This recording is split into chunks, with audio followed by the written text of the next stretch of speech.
Hey everyone, and welcome to Frostbite Night Ranks every stage in Sonic Adventure 2 from worst to best.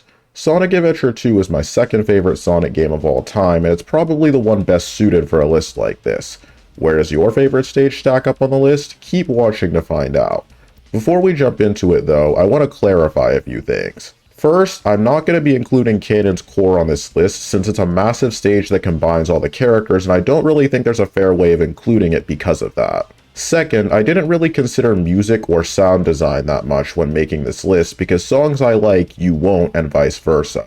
I tried to keep the focus on the actual level design and environments and how fun or frustrating they are to explore. And lastly, just because a stage is lower on the list doesn't mean I dislike it. I do enjoy most of the stages in this game, so some stages that I like will inevitably be lower on the list. With that stuff out of the way, let's jump into it. Number 30. Mad Space. Where do I even begin with this stage? If you've played Sonic Adventure 2, you're probably not surprised to see Mad Space at the bottom of the list. There are many reasons why I hate this stage, so let's get right into it. First, it's way too fucking big. It takes forever to get around, and you're going to waste several minutes just struggling to get from point A to point B, let alone collecting the emerald pieces, which is what you're actually supposed to be doing. Second, it's completely disorganized. It feels like the devs just threw assets into the game world randomly and said, fuck it, let's just go with this. It's so difficult to keep track of where you've been versus where you still need to go.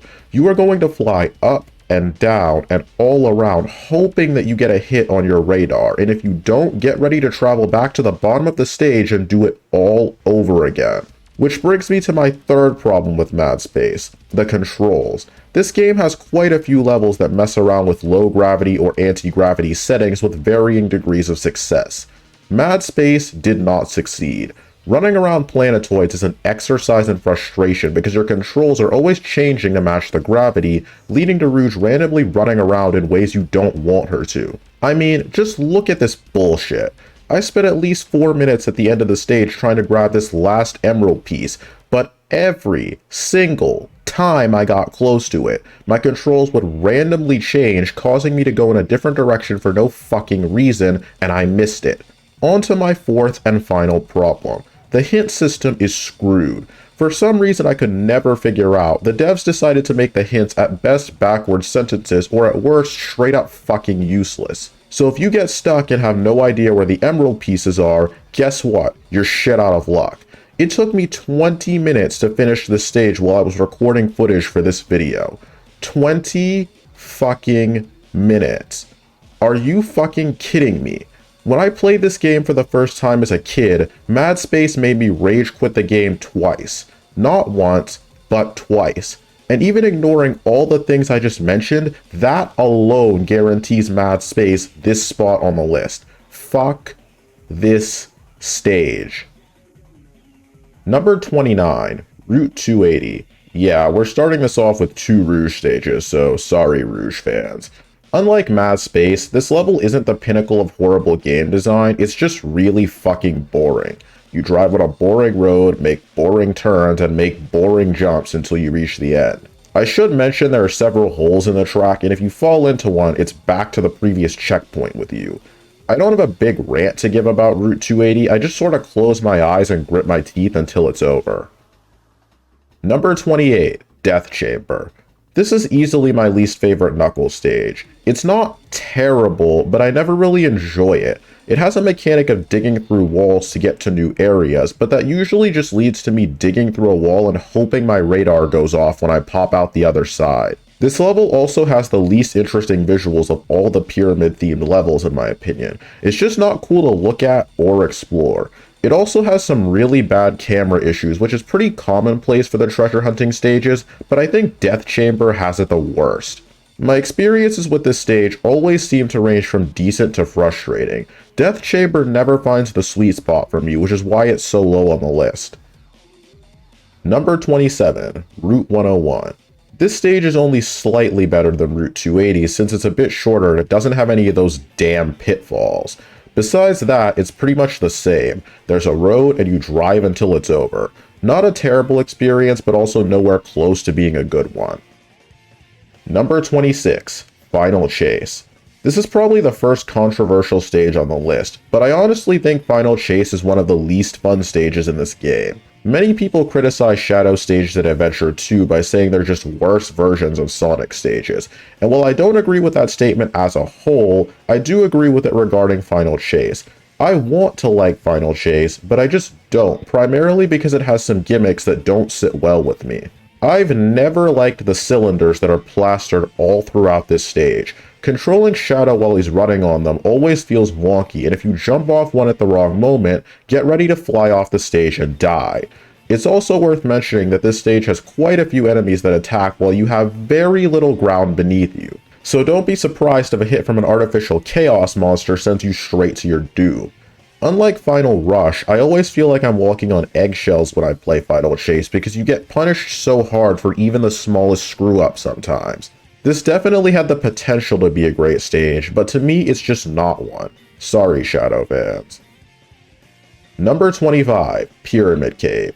Definitely Sonic's worst stage. It's not a bad stage, and I don't dread playing through it, but it's just really forgettable compared to his other stages.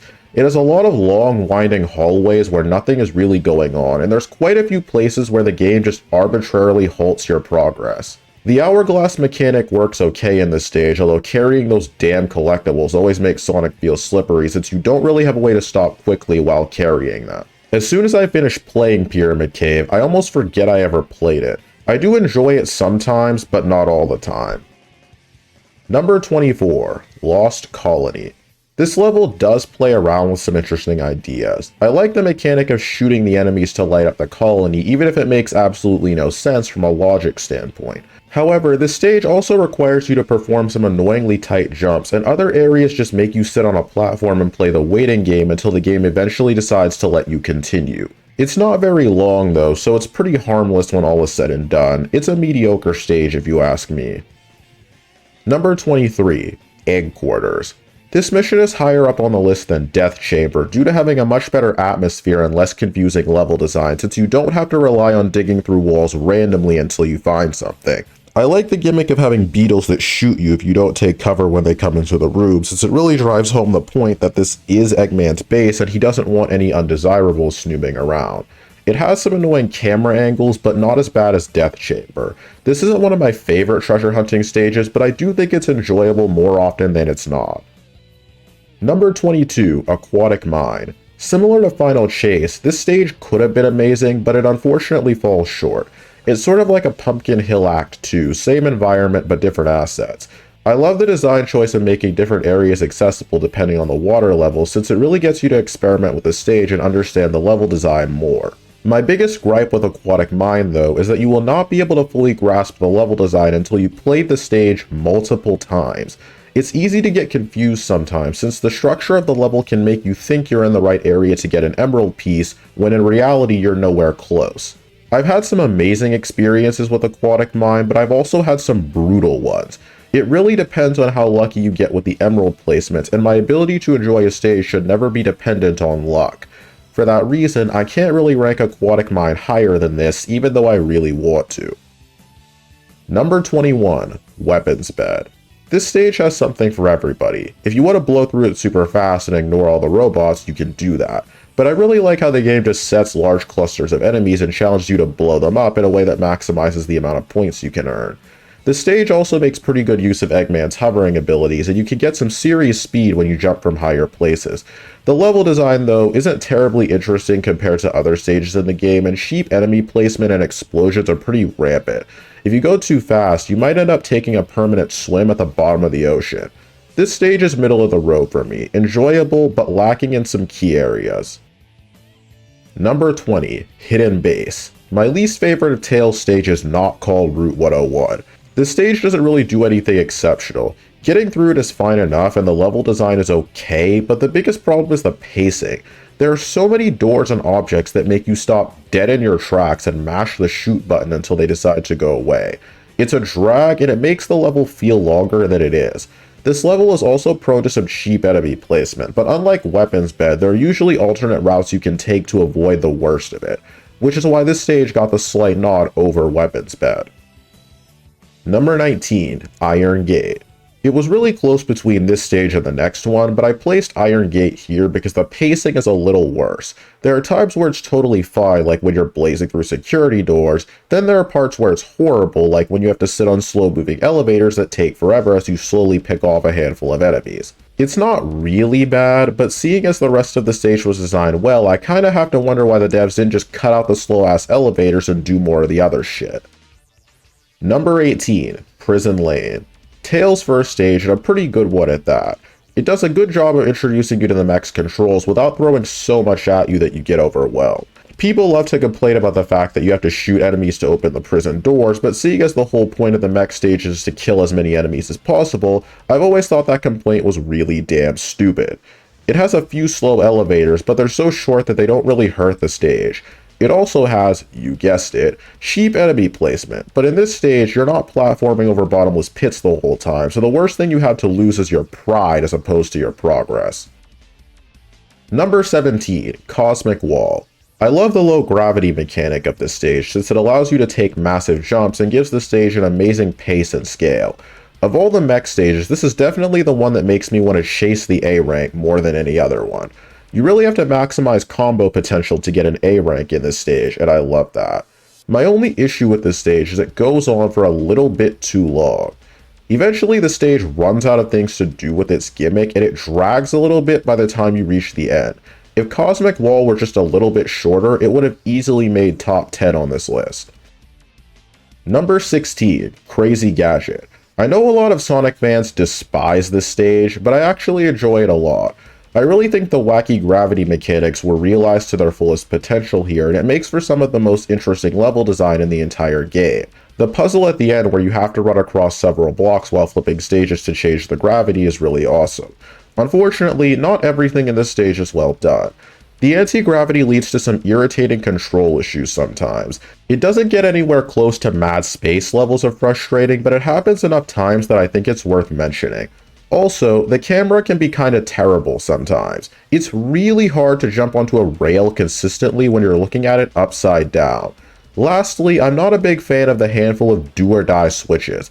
Pick the right one, you're good to go. Pick the wrong one, and you're fucked. I definitely understand why this stage is divisive, but I personally like it a lot despite it being placed right in the middle of the list. Even with all its flaws, it's a pretty memorable stage. Number 15, Dry Lagoon. This stage is nice and compact, and it does exactly what it needs to do. It's a nice starting stage for Rouge, and it does enough to differentiate itself from Wild Canyon that it doesn't just feel like a clone of that stage. There's a lot of variety in the areas you get to see it explored. It's extremely replayable, and there's something really charming about listening to that annoying-ass turtle squeal after you take out the enemies attacking it. It's a good stage, but not Rouge's best stage. Number 14, Skyrail. I like this stage. I want to love it, but I don't. It's fast, sure, but a lot of the platforms are really small, which can make the level feel cramped at times.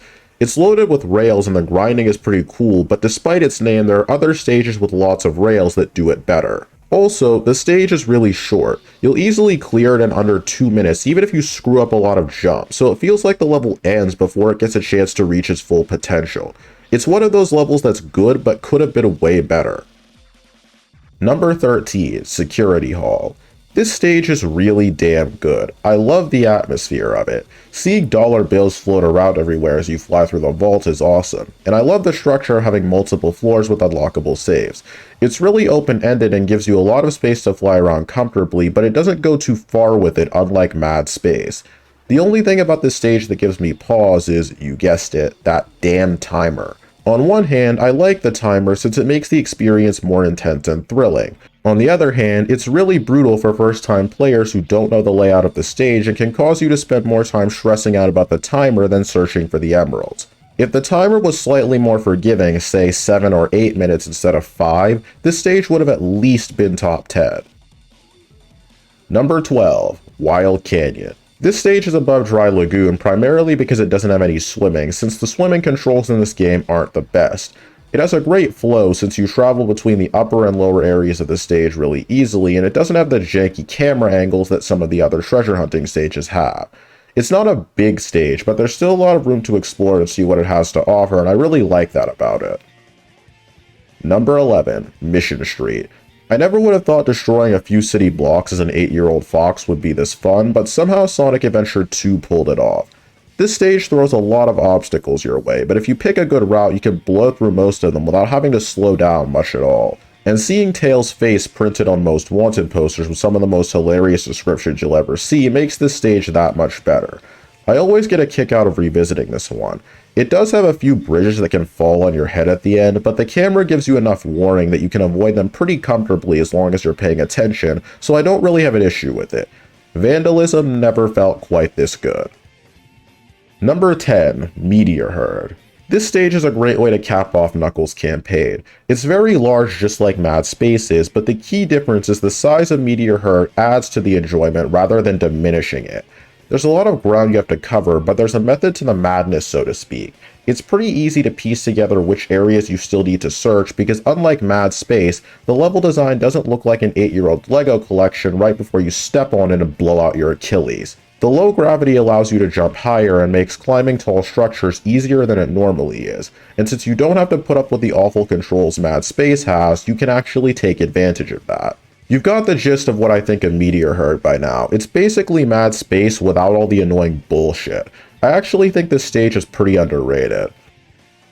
Number 9, Metal Harbor. This stage isn't quite as well known as City Escape, for example, but it's still pretty fucking awesome. The sense of speed is amazing, and it's always throwing unique challenges your way.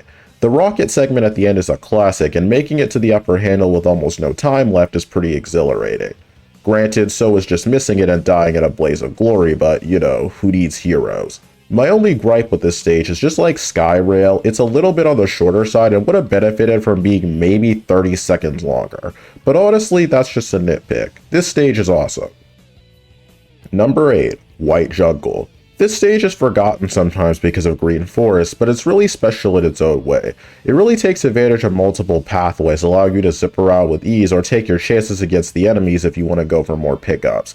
The rain and lighting really give this stage a unique mood that I don't think any other stage has. Shadow can reach his potential easily in this stage, and it's for that reason I would argue that his stages aren't just inferior clones of Sonic stages.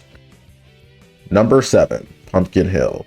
The best treasure hunting stage in the game by far. The atmosphere is unmatched. Seeing spooky ghosts, creepy trains, and annoyed pumpkins everywhere really makes you feel like you're in Pumpkin Hill along with Knuckles. It has 3 large areas you explore with a few small areas around it, so it's only a matter of time before you piece together where the emeralds are. You're not going in circles the whole time, you're just enjoying the thrills of it. Everything feels so natural. I never get tired of this stage. Number 6, Sand Ocean. Eggman's best shooting stage. I'm not exactly sure why, but exploring the desert at night always feels so engaging to me. This stage has a lot of platforming over quicksand, which is an instant kill if you fall into it, but if you time your jumps right, you can blow through those areas extremely fast, and when you pull it off, it's really satisfying.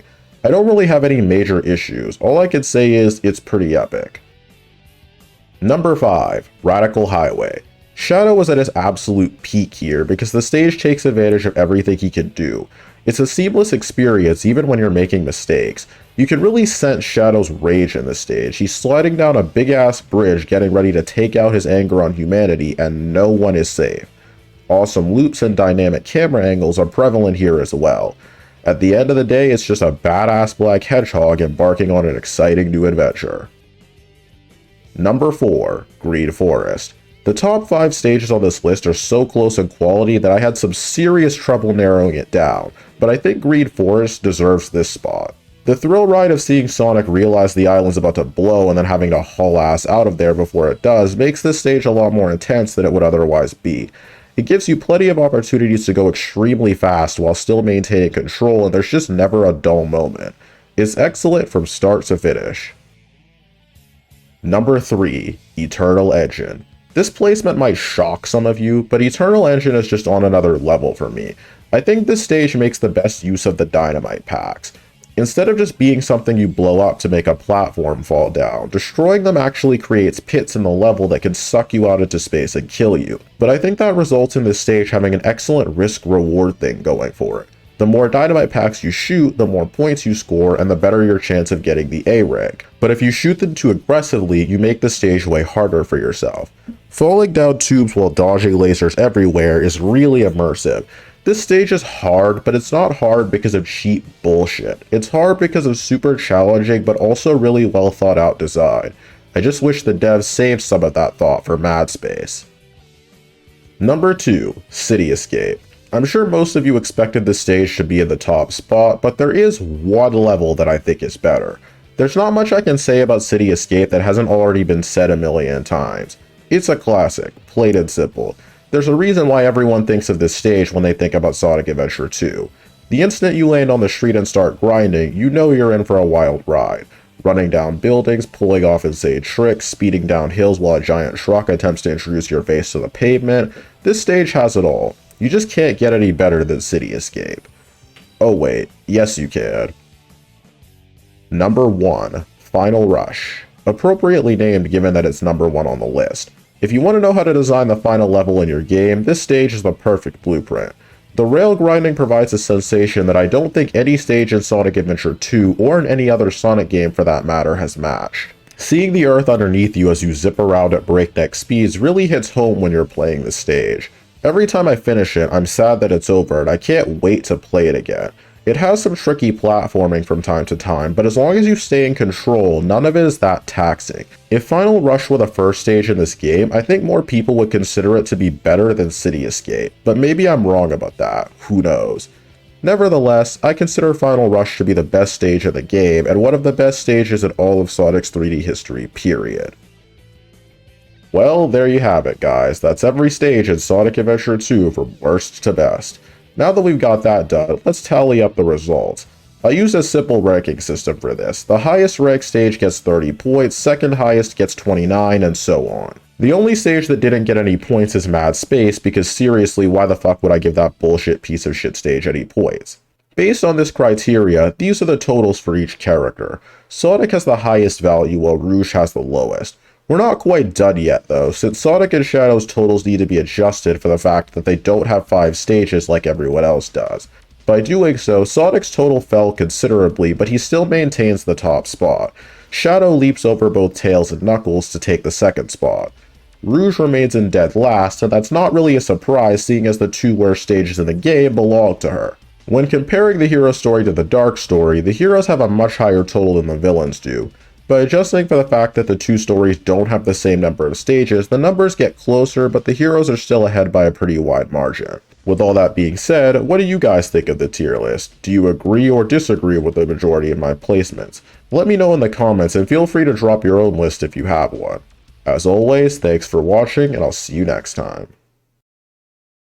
Hey everyone, if you made it this far, that means you watched the video all the way to the end. Thanks so much for watching. I really appreciate you giving my video a chance, and I hope you have an amazing day. If you liked the video, consider hitting the like button or subscribing to my YouTube channel. Thanks again for watching, and go out and make today a special one. See you next time.